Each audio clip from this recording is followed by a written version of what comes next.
Because a lot of times people say, well, how come Black people, or people of color don't do therapy? How come they're not, Yeah. advantage of therapy? And, you have to remember that therapy, and when you're talking about Black people in particular, but people of color in general, really wasn't available until the 60s.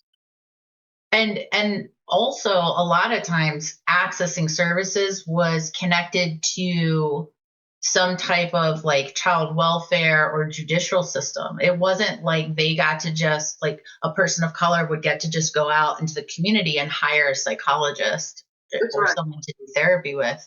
The history of psychology and, just even theoretical approaches and the development of them, everything from attachment to therapeutic intervention, right? You know, there is an ahistorical approach to all of that. Mm-hmm. And model development, theory development, research of these theories and models. Early on, during the 50s, during the 60s, 70s, 80s, and even today, when you talk to people about therapy, therapists who are not people of color oftentimes have difficulty grasping when people of color say things like, you know, I don't need therapy. What is therapy going to do for me?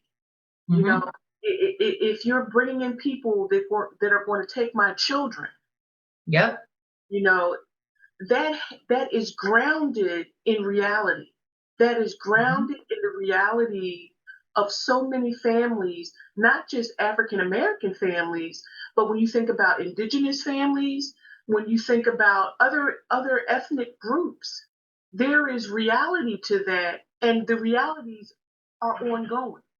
Mm-hmm. So, we have to like think about the context. It's not just about, oh, if you just educate people of color, they'll be flocking to the doors of therapists, and that's just not the case. Yeah. So, Well, and what I appreciate is also, Lisa, in some of your other trainings that you've talked about, whether it's, people of color, people who are, LGBTQ, people who are immigrants, people who, right? Like there are contextual challenges that if even at minimum, we're talking about how do you be like how as a therapist can you show up in a way that is strength based but context sensitive, even being able to do that as a step. But there's also this, if we're using a historical theoretical approaches, then how is that even dismissing what might be important or important information being brought to us? What, like you're saying, what's the meta message when someone says, I don't need therapy? But they may not be saying they don't need therapy. They just, it's like they're communicating something to you.